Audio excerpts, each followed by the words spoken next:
Every day, we strive to do more and be the best versions of ourselves. It's not an easy task, but success is available for each of us. Welcome to the Swag University podcast, where each week we explore insightful messages, strategies, and tips to help you level up in life. Your host, Dr. Phildra Swagger, creative strategist and mindset coach, will empower you with the tools you need to create the life and business you desire, while providing inspirational insights to the woman who wants to see her destiny manifested daily. So now, let's level up with Dr. Swag.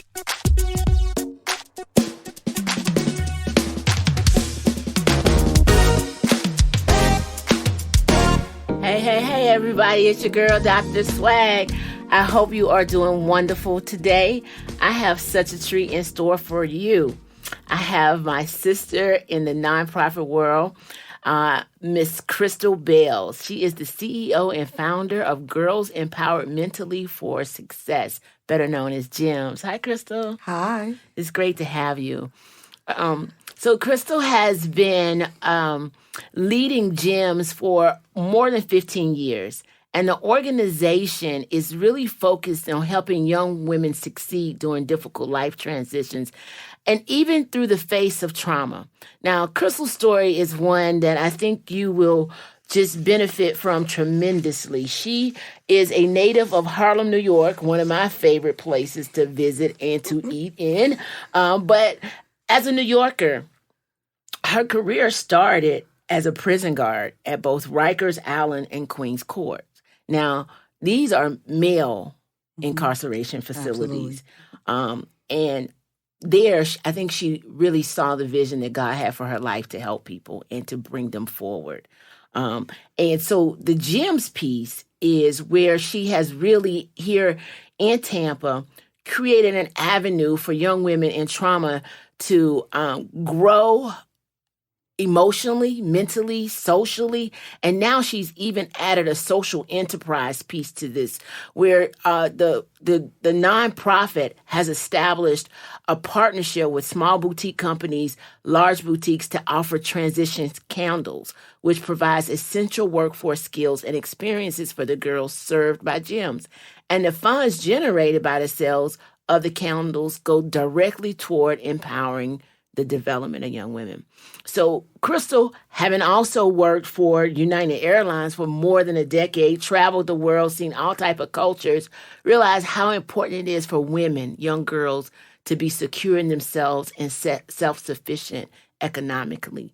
And so that's why she's in the chair today, to help us understand how to use our life, our experiences to empower other women. So welcome, Crystal. Thank you. So excited to be here. It's a blessing to have you, and you know how I like a good blessing. Don't we all? Okay, so tell us about your journey from prison guard to establishing a nonprofit to servicing girls, and really, what is social enterprise? Okay. So again, thank you so much for having me. I'm always excited to talk about this journey, this God-ordained journey. It is interesting that, it begins in New York. I'm a boomer. There's a lot of turmoil going on. And so the whole the positive affirmation of being Black and proud was really relevant during that time. And I remember not wanting to go into law enforcement at all. I was going to be an educator. And I mentioned that because oftentimes our gifts and our design they're there, the things that we're able to do, the things that God wanted us to do, but we go in different directions for different reasons. And so I land in Rikers Island in New York City Corrections because of a need for income. Teachers weren't making that much money, and et cetera. But the gift doesn't go away. And so I get there and I realize, oh my goodness, having not really had anyone incarcerated in my household, I thought, oh my goodness, these people are lost. Like looking around and seeing thousands and thousands of men. God really uses experiences. He doesn't really give us a whole lot of detail. And so I understood human suffering, and I was able to step into a space of empathy, right? Yes, they said you did something wrong, but you're someone's father and someone's son. And I realized that I had that gift. Over the almost 18 years of working in that system, feeling the pressure and really dealing with the trauma of human suffering, I found pieces of myself that I didn't realize. I activated some things in me. And so I was, I had to leave. Oftentimes we get broken up. And so God does his real good work when you hit bottom. Right. And the trauma of me witnessing their trauma, it weighed on me, truth be told. And so I landed here in Florida trying to figure out. I knew when I watched the young people go into the courtroom without the proper supports, it was that moment that I said, where's the family? Where's the support? And I'm in the back. I'm the jail guard. I'm in the back trying to tell these kids, pull your hair back and let's get this shirt together because, being able to get them to present well, right? Right. They're in a courtroom that is not favorable to them as Black and brown young people. And I remember I was like, how do we get here and what do we do to change it? And there was that moment that I had. I get here to Florida out of necessity and kind of broken, kind of lost because I don't know what to do now. I'm not this jail guard. I'm not in New York. And I'm trying to rebuild. So bottom is, if there was a word of wisdom, bottom is a good place to be because God can build on bottom. When you exhaust yourself, all the things that you're familiar with, all of your education and all of your skills, and all you have to do is rely on him, that's the best place for you to be. And so this journey begins with really him speaking to me. I don't have too many times that I can say that I heard the voice of the Lord. Right. I heard the voice of the Lord. And he said, when are you going to see about my girls? And I'm thinking, first of all, I'm worshiping you. I'm in church. I'm worshiping you. Don't interrupt me. It was that kind of moment, I got right? this. Like, I'm talking to you and you talking to me. That kind of, Right. So, and at that point, I had two sons. They were athletic, and I was a sports mom. So I, tried to reason with the Lord.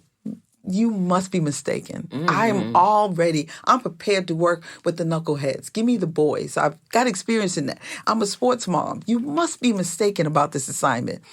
And so one thing about God, he kind of lay it out on you, and then you can kind of wrestle with it. And, sometimes you can break a limb and get a little disformed, but he's going to get what he wants out of you. Mm-hmm. And so a couple of years went by, and I literally inserted myself in the Parks and Rec system in order to get an understanding, because I promise you, I had no understanding of what GEMS was supposed to be.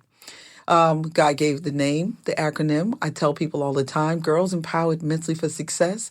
Being GEMS is divine. Like, I'm not that smart. Right? How does it come together and mean that? And yet GEMS itself has its own meaning. And so the journey started that way. But here's the thing that I've learned about our faithful Father. He always has a hidden agenda. And he was really healing me, the insecure girl, healing me, the teenager, healing me from molestation, healing me from the trauma of being a correction officer. And so I went on this journey because I was told to. But in the last 16, 17 years, he's really healed me and made me whole. It's the best opportunity that anybody could have to impact the life of this girl. So why this girl? Why this girl is she bears the seed. So the most bang for his buck would be to heal our girls. And so Girls Empowered really began with the notion that if we could give them wisdom, the Bible is very clear that we that we perish for lack of knowledge. Right. If I could empower them with the strength and the affirmation and the understanding of who they are, they'll be able to say no to the boyfriend. They'll be able to say no to drugs. They'll be able to say no. And so that's how it began. The thought was, let me give them all that they need. I can't change the world around them. Let me give them what they need so that they can make the decision for themselves. That's so powerful to even speak of the journey of healing and to find yourself. And what I hear is that GEMS allows young girls to truncate that process sooner than later and not have suffering So here's the thing. The stay point in their lives. Tragedy and things today, there's a girl who is contemplating suicide. Today, there's a girl who probably is going to get touched inappropriately. We cannot change those circumstances. The challenge that we have is how do we transition from them? Right? And so when I figured out that I could not bring them home with me, because once I got face to face with them, I was like, oh my gosh, I want to bring them home. When I figured out that it was so many absentee moms. And I thought it was just going to be absentee dads because that was my story, right? Not so. I figured out that they had within them the ability, the resilience to come back from whatever it was. And that's really what this is about. The human element, the fact that whether you believe in God or not, we're designed in his image and his likeness. If you come to understand who you are in him, oh, that's a win-win. But whether you understand that or not, you're still created that way, right? And so these young ladies have everything they need in them to rise up from their situation. Yeah. What they don't know is he knew them when he formed He them knew in their them. womb. Now, that'll be bonus. That's like, guess what? Guess like, what? Oh, right. You already knew. So how do you help young girls, if you can talk us through it, if the process of discovering their pain and going beyond it? Okay. So let me just say, Girls Empowered as a founder was constructed just bit by bit through the impartation of the Holy Spirit. I remember being on a plane. I flew because of my ability to fly out to Santa Barbara and got Girl Circle training. When I say I had no idea how to do this, I had no idea. And I remember sitting at the computer going, okay, God, what are we going to write now? Curriculum had scriptures and, it was connected. So our focus is wellness. Our focus is giving her the tools that she needs to move forward. So our vision is to create healthy transitions for girls everywhere. And if we can all admit it, we're all in some sort of transition. Right. So we key in on that elementary school girl who needs to get into middle school. How we land in any circumstance, it really kind of speaks to how we're going to do well, how we're going to fare in that. Right. So elementary to middle to high, then high school to what we call a community investor. And so the program is really structured to create a listening environment that is safe. And so about 10 to 15 girls in the group, it's results-based curriculum that we use. The foundation of everything we do is biblical, but we don't have to bring our Bibles because, there's no gray area.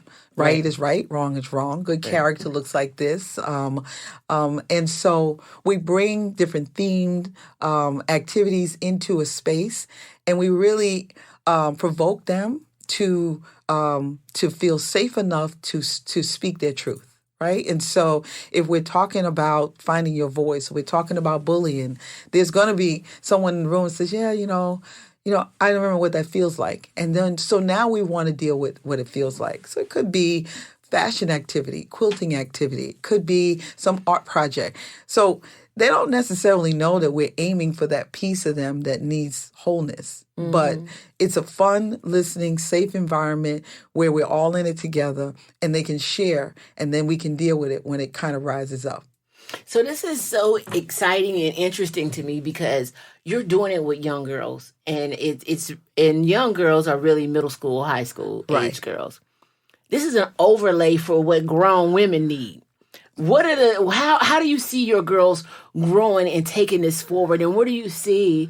How have you seen it? And because I know it's not a question, I know it's a reality for you that these lessons and these experiences are amongst adult women. How does that play out for you? So it's interesting that you would say that. One of our girls recently, we did a video and she said, I would describe GEMS as a sisterhood. It's a mentoring environment. So we do a group mentoring model, but what my prayer has been is that the people in the ecosystem that we've created would now continue that forward, right? Pay it forward. And it has happened. So we have several of our facilitators who have mentored one-on-one girls, who have gotten them, foster care girls who have moved forward because of mentors within our ecosystem. We really want to bring home that I am my sister's keeper, right? And so what does that mean? That means that a middle schooler can be nice and encourage an elementary school, and a high schooler can encourage a middle schooler, and so on and so forth. So, we have examples of how the ecosystem is now affecting the next generation and the generation after that. And they come back and they work for us. So Transitions Candles gave us a huge opportunity because that is when we get to spend, you think about it, elementary, middle, and high school, we go into the schools, we interact with them. But we didn't really have a program that addressed them once they walked across the stage. Right. My goodness. I didn't have everything I needed, Mom doesn't have a high school diploma. No one's been to college. And now I'm walking across the stage. And so I'm super excited about our social enterprise because it gave us an opportunity to interact with them the more. And as they became young adults and as they now have a question about budgeting or credit, there's the ecosystem extended itself into these young ladies now because that is more than likely where they'll start to raise a family or make those life-changing decisions. So for me, it is so important, and I've seen it in action, that the ecosystem that we create of supporting one another starts in elementary school, and it never stops. Right. So we have quite a few listeners that are entrepreneurs, nonprofit executives, leaders, and so forth.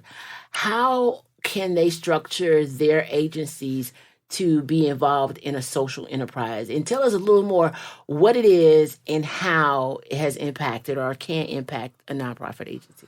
So I want to say in the onset, God has never left this vision. And so, and he's not concerned with time. So right. For the listeners who are concerned that they've been doing this for a while and he's not concerned. He's omnipresent. Don't worry about it. For me, the journey started with an opportunity to submit a business plan. And we didn't get it. So it was like probably 2012. But the activity itself, so the motions that you go through and the things that you learn in these processes, you're going to be able to use them going forward. And so we submitted and we got the business plan set up. The one thing that I've learned about social enterprise is key for nonprofits is that your enterprise needs to be something that comes from that which you already are doing. So, for example, if you're doing a feeding program, it's a natural thing for you now to maybe start a catering business. Right? I see. It needs to be already part of the DNA of what you're doing. It needs to make sense. So if you got this great building and you got a gym and all that, and you want to, but you have assets on the property that you haven't utilized. So social enterprise shouldn't be, let's say, it should be a big idea, but it shouldn't be new to your organization. Either it should be a part of what you already have in your possession, or it should be linked directly to your clients, the people that you're already serving. Right. So for us, we wanted to create something that our girls could be a part of and our girls would benefit from. And yes, there's a revenue stream. But the candle business was presented when I went to a social enterprise summit all the way in Chicago. Okay. And I got to see teen parents, and there was a small little candle activity, a place that they were learning how to do it. And it was a safe way for young ladies to work. Safety has to be an issue. You've got unskilled workers. And so I got to see it. Well, it took 5 years for us to position ourselves to write and to secure first prize, yay, in this business plan competition. And from that, God orchestrated an opportunity for us to have a partnership with a local candle maker. And I have to really say, if you're on a journey that you know that God has placed you on, then it brings me to my favorite scripture, Matthew 6:33, right?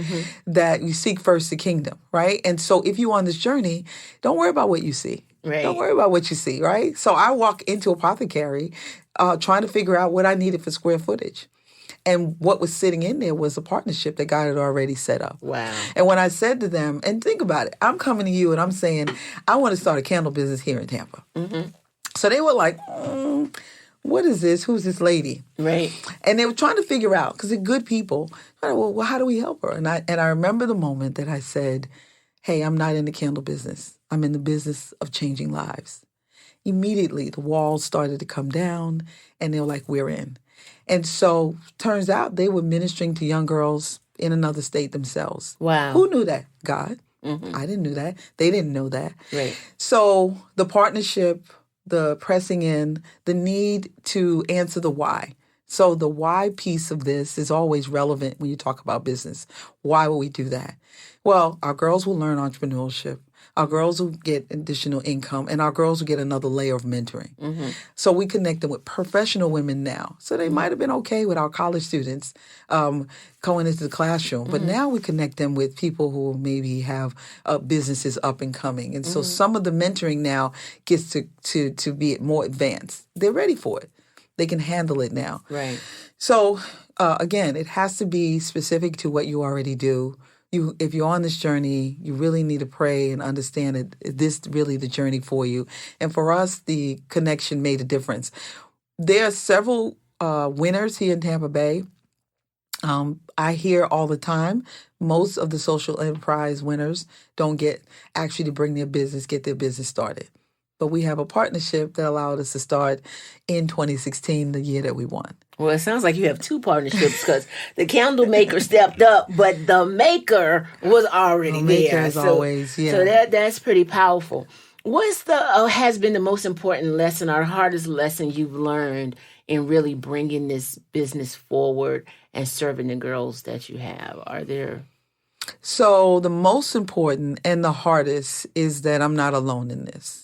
But there are times between board changes and interactions, and even with the lack of staffing that I might have on either side of the business, that it feels like I'm alone. If I look around my office, I don't see anybody. I have maybe AARP workers, a couple of staff. What's an AARP worker? So seniors who get an opportunity to work through AARP will come and work in agencies like mine, and they're paid by the federal government. And so you have to be innovative. Did y'all catch that? That's a kernel right there. There's an opportunity. Right. She's serving both ends of the spectrum, right? So you have the seniors and you have the youth. I have youth. And really stretching that whole generational relationship, because the seniors being present, I'm sure, is life personified for the kids, so that they are learning from them as well. They're not as interactive with our young people because our sites are in the school district or in housing. Okay. But what happens is that seniors are in a transition as well. It's an ecosystem, an environment that everybody's supposed to get from. And so seniors get an opportunity to come in. They need a little extra money. They've done some things in the workforce, but this whole age discrimination thing is a real thing. And so they can come in and, do some filing or do some research, and they're still vibrant, and it gives them a working wage. Right. So, and the same with our internships. We have relationships with university and with University of Tampa. So interns. So it is a place where and it's a women's environment, right? We've had a couple of males come in and work, but in our office space and even in our classroom space, it's pretty much some really amazing women who are getting it done. It's funny because I don't know if I said it, but I think I did. The candles are named Transitions Candles, right? Right. Is it an S or just Transitions? It's Transitions Candles. Transitions Candle. And as you speak, I hear you talking about the seniors are in a place of transition. Your girls are in a place of transition. Now you just brought in the university, and we all know how transitional that age bracket is, that time in your life.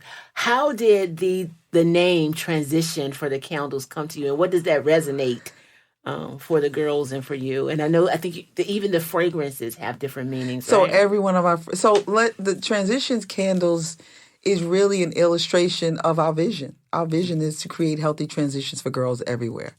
And that means that we have a young lady in India who we're supporting that's going to college right now. It only costs $500 to pay for a year in college in India. Just saying, right? That's a transition. So, people look at that word, and for us, it is life-giving, right? And for us, it's empowerment, that we embrace the transitions in life. When I turned 60, it was a big deal for me. These are all transitions, right? Right. And so when I heard your opening and it says, being about the best version of you, that's the journey that I'm on, right? That I endeavor to be the best version of me. Well, yesterday's version or last year's version is different from this one, right? And so for us, it made sense that this is our vision, this is our mission, healthy transitions, that our candles will represent that as well. Every one of our fragrances is an illustration of a transition. So it's evolved, right? So For instance, we have Butterfly's Journey. And Butterfly's Journey, it really speaks to how we all transition puberty. I call it our puberty candle. And so the girls are very instrumental in naming the candles. Empowerment, breaking free. Their stories, so we have story cards attached to them, but their stories, and a lot of them are heartbreaking.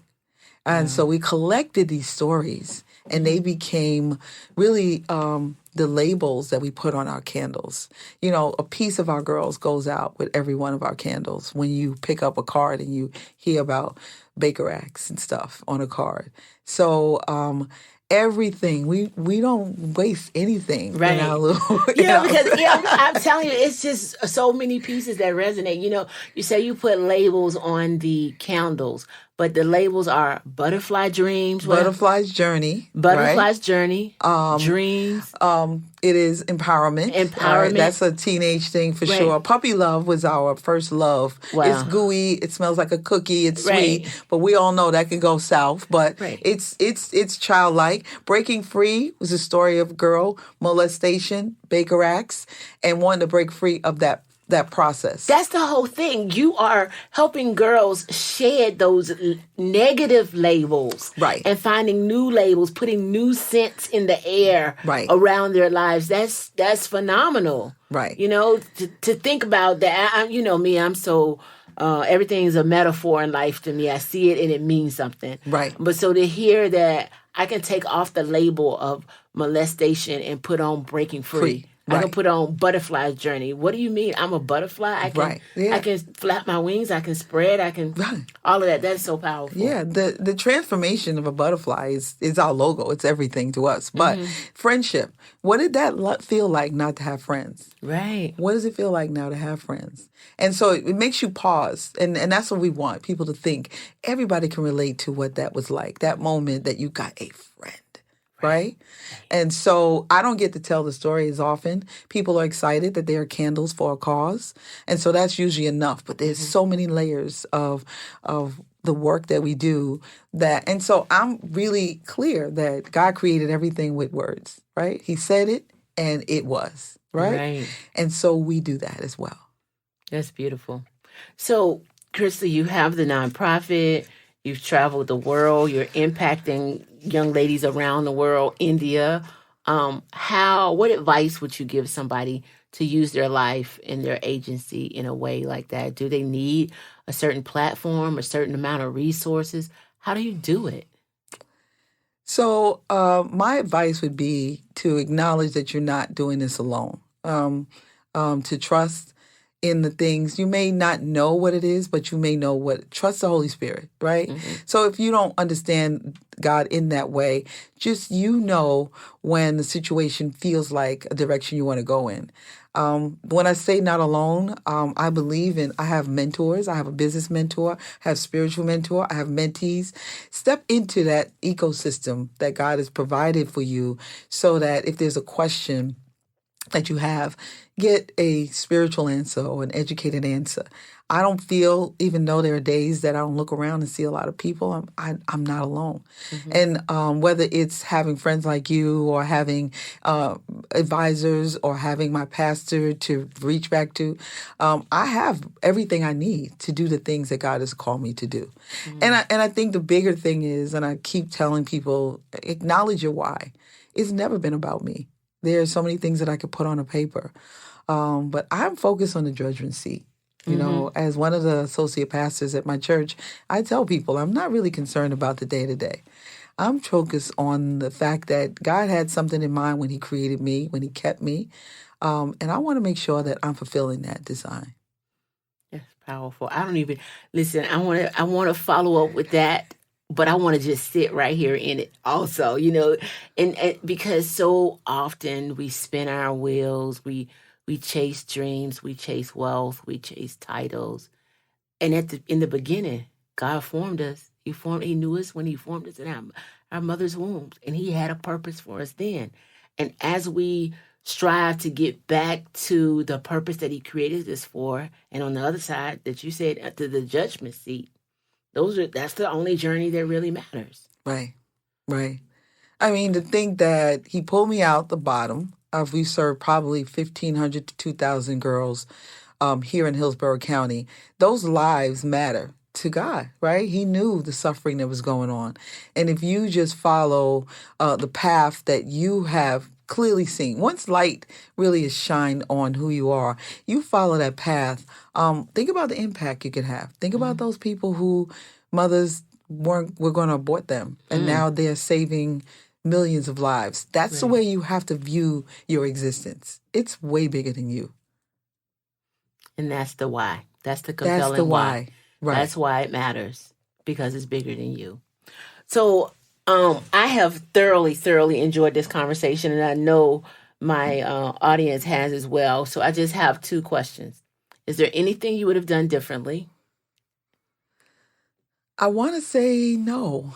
There are times that I would think that if I had more education and more research, that it would have been different. And I talk to people about this all the time.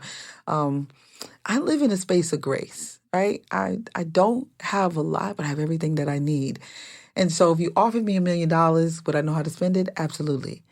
But when you watch God move people into your space and you see people come and they benefit from it. So here's the thing, this sowing and reaping, you don't even have to be a believer.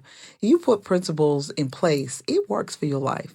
So most of the time when people come and approach me and they want to be a part of what we do, they have a need to be met as well. That exchange doesn't happen any other way, except if you except if you allow God to have his way. So I would say I wouldn't do anything differently. I don't know how to operate outside of this space that I'm in. It's like the person in the bubble. I don't think so. I don't think so. I think the flaws and the mistakes that I've made allow me to be who I am today. So they had to stay too. That's beautiful. I've heard I am perfectly imperfect. Right. Right. What could you change? Nothing. This is my creation, right? It wasn't my deal to begin with. And that's the challenge, right? Like, because I'm shaking my head constantly. So I'm not this, I'm not that. And I know you. Go do it. Yeah. And it gets done. Yeah, I understand. I recently did an interview with a person who has great statue. And I said, my platform isn't your platform. And they immediately said, oh, but it is, because God created us all. God is no respecter of man. Oh, right. Right? So he can use us however he wants to use us. And he has a purpose just for that. So in closing, what pearls of wisdom would you like to leave us with around this whole journey that you've been on, from prison guard for men, traveling the world, serving women, building a social enterprise, and being a living ministry? So I would say wabi-sabi, right? So wabi-sabi is a Japanese term for beautiful imperfections. And it really speaks to the fact that they celebrate the imperfections. There was an example, and I've seen this. It's a TED Talk, and it talks about the wood, a piece of wood with little pieces missing and darkness, and it's not smooth. They believe that we as human beings our imperfections is what makes us beautiful. And so I would say to your audience to embrace those things that you have determined are less than perfect, because that's really what makes you not perfect, but that's what makes you usable, pliable. The imperfections, the flaws in my life, the mistakes that I've made have really created the person. I'm not this person outside of those things that may have, in my mind, went wrong. Right. So wabi-sabi is a term. It's a Japanese term, and it means beautiful imperfections. Oh, I love that. Thank you so much for sharing your beautiful imperfections with us and helping all the young women that you help across the Tampa Bay region to embrace their imperfections and to know that they're still beautiful. And that's the message from our audience. Know that you have something to give in your imperfection and use that. And so everyone, please open your heart and help me thank Crystal for being here. And as you know, I always want to remind you, stay blessed to be a blessing. Peace, love, and happiness to you always.